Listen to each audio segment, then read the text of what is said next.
I created this channel originally for artwork, but then we've expanded, therefore changed the name to The Impromptu Life, as some of you already are aware and know. Don't forget to follow, like, and subscribe. And if you have something about art, your health, gardening, anything like that, please feel free to participate and put in the comments below so that we can all have fun and learn together. Otherwise, thank you so much for subscribing and joining. We will see you soon.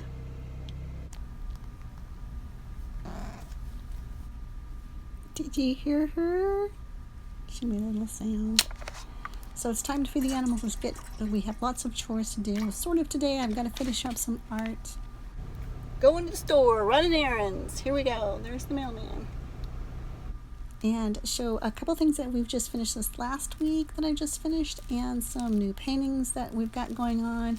But meanwhile, I needed to kind of elaborate on that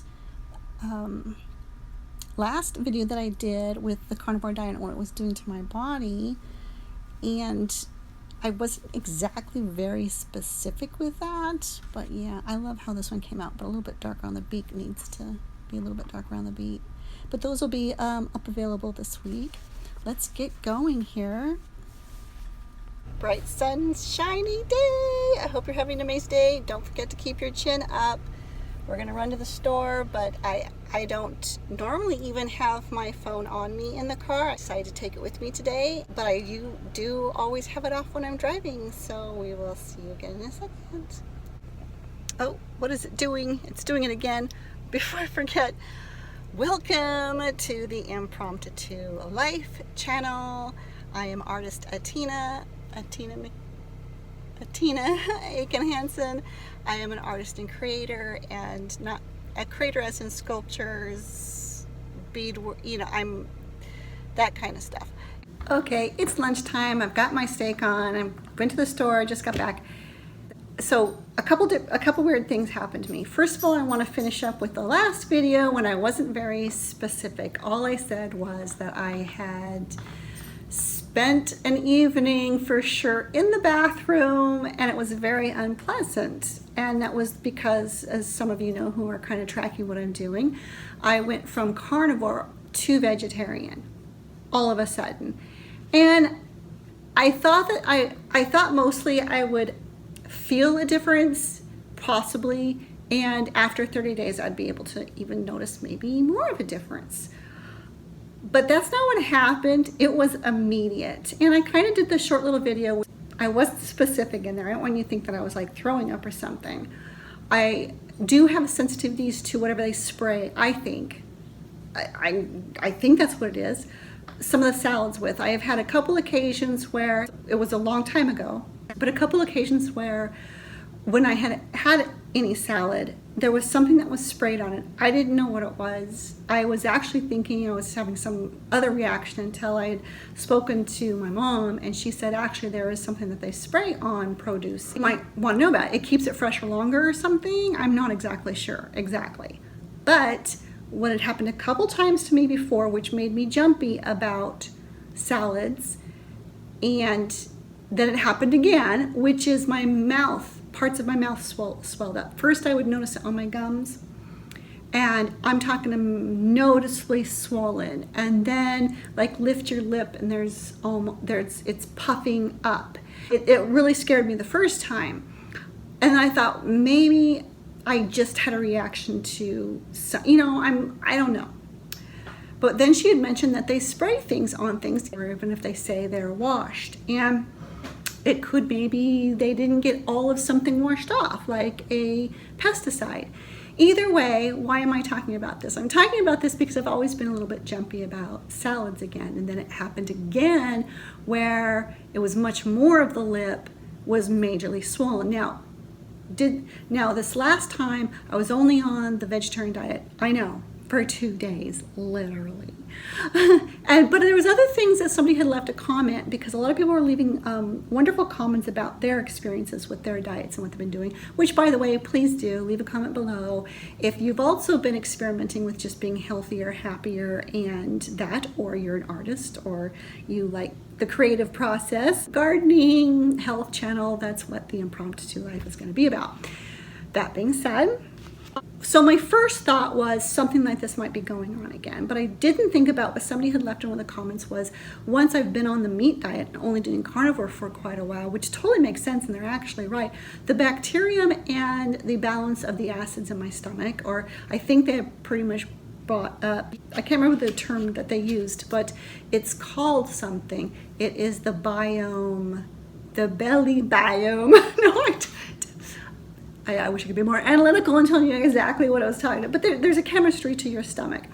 And when it's unhealthy, when it gets lots of sugars, or when it gets things that will actually dilute it, it's not going to break down, or there's all this terminology like oxidating and not oxidating. And the big thing that I continued to struggle with in the carnivore diet, although it was getting better, was simply dehydration. Needing electrolytes, basically leg cramps at night. I live in the desert, so take that into account. So I was trying to think in my head all this stuff, but I didn't really consider the gut biome like I should have. And so I really, really am so grateful for the comments and the feedback down below of things that I might be overlooking. Like for instance, when I was having leg cramps, totally overlooked the electrolytes, right? You guys are so helpful. And also if you're watching this video, please read the comments. People are sharing their experiences and I really appreciate that. And that particular comment did bring, I was thinking about that. I'm like, yeah, I go right to vegetarian. What if none of the type of bacteriums that and my gut biome that I have now aren't set up to now process that efficiently, effectively, whatever. So what it did was, got rid of it. Literally, like it was like the worst episode of diarrhea. I refrained from using that word in the last video. Didn't want to say something like that, but that's kind of, yeah, what had occurred.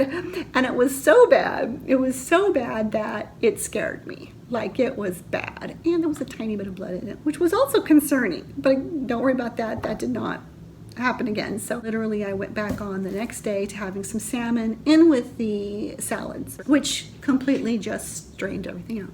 Just everything was fine. But it was very concerning. So I would say, as far as me being the guinea pig for our little experiment, that probably going from one thing and having been on one thing for a while and your body really liking that, probably wasn't a great idea to swing back violently in the other direction and go, no more meat for you, and trying something completely different. I'm glad that I did it. I do think that the little bit of fruit and the little bit of like a broccolis or salads and things like that have really helped with the dehydration and staying a little hydrated. I'm kind of still really pushing that as carnivore as you can be, even though I'm a very animal person, so I still have some spiritual and intellectual conflict with it. Anyway, I'm making this way too long again. I just wanted to do a really quick update of, yeah, it was pretty extreme. And that's actually what happened. In case, I hope you don't think that when I say I was in the bathroom all night that I was throwing up. I wasn't throwing up. It was totally out the other end and very concerning for someone who has to stay hydrated. Scary. It scared me right back into putting meat back into my diet. The other thing I really do want to mention really quickly that I kind of, like I said, the other video was 40 minutes. I reduced it down to 7, but that just left out so much. I rewatched my video and I realized one of the other things I left out, because I'm really not sure how much of it was diet, but I do remember feeling this way when I was a vegetarian on a really bad diet, processed food diet, when I was young, is I suffered from depression. I don't like to bring this stuff up, but I just want to say, I believe that the body chemistry and chemicals responding to the sugars and the processed foods, and the fact that I wasn't eating meat then, may have had a lot to do with it. I'm not a doctor, but I will say, just in the 2 days that I went back to vegetarian, I caught myself dropping into a thought pattern or giving it way too much weight, if you will. I'll say severe melancholy. And I did sit there in my car and wonder, I was in the car at the grocery store parking lot wondering, could this be something to do with vegetarian? Or, because I thought most of it would have been processed, could this throw me into a much more emotional state of not being, come on, what's the word I'm thinking of? What's the word I'm thinking of? You got to help me out here. Not being, there's a word for it, stable, consistent, a consistent form of energy that's being broken down. Maybe because you do process vegetables, or you process salads so quickly and you process food so quickly compared to meat. Meat's a much consistent burn. Meat and fat is just a consistent burn. What my body knows what to do with it. I'm just saying, I mean, we live in a physical world. We're having a physical experience. Our bodies just know what to do with that. But it was alarming a bit, only because I haven't really, and I have the same stress as everybody else. I have a lot of stress in my life. We all have a lot of stress in our lives right now, right? What have you noticed mentally? Anything going on if you're on the carnivore diet versus that you never on carnivore diet? I'm finding people who and I'm wondering, was I more emotional, harder to handle? Was I more whatever when I didn't eat meat? Because I'm in my car going, what the heck is the matter with you? Like, you're not even, you're not even handling the smallest of small things.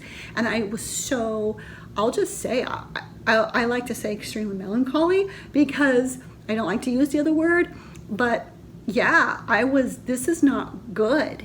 This is not good at all. And then we have this whole really bad experience in the bathroom.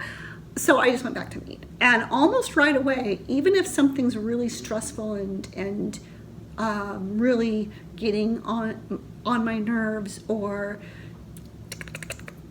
like getting at you, I can handle it. Like, if I have meat and a lot of it every day, I feel like I can handle things. Does anybody else have that? Do you have this experience? Have you ever had this experience where if you have a good, solid, fatty, meaty meal, you just go through your day, you're on it, you're ready, you're like, you feel more top of your game? Or as a vegetarian, or if you ever did do vegan or vegetarian, do you find yourself incredibly emotional?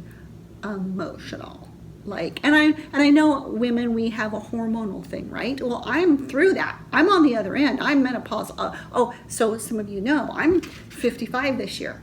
So I'm 55. This is, what year is it? Yeah, I'm 55. 55? I'm 55.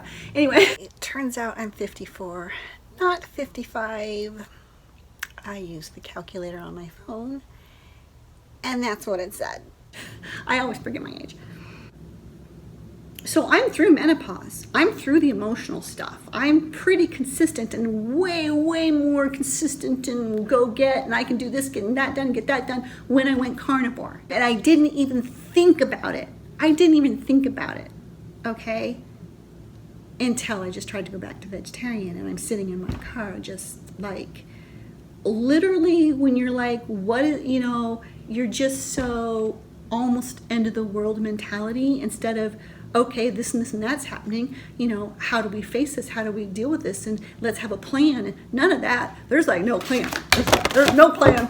There's no plan here. There's not a plan. And I'm finally getting back to normal again, or maybe I can even regularly, upload videos but yeah, so just, I would love to know your experience. Do you notice the emotional, psychological side at all of the two diets if you've done both? Or do you feel more consistent and a more consistent, healthy mindset if you have somewhat of an omnivore diet? Or at least you're kind of, like somebody has mentioned in one of the comments, and I absolutely agree, because I've actually thought long and hard about this. What did they say? They were just saying that was off and on, but to not eat them together, which totally makes sense because you digest them at different rates and different acid levels and stuff like that would be required for breaking it up, right? So that totally makes sense to me, and it always has made sense to me before, where I'm like, and I do believe briefly before I have done the thing where, I'm having a salad right now, and I would literally wait and then have some meat, because it makes sense. For the most part, if you go back far enough in history, weren't we separating our foods?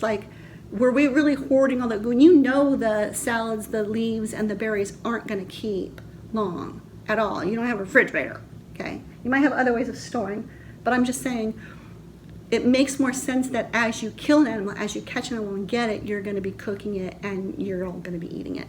As maybe you'll have some nuts laying around, things that last for a while. But it's just something to think about. It's just something to think about. I'm taking way too much of your time. Don't forget to follow, like, and subscribe if you love this kind of stuff. Again, art, garden, and health.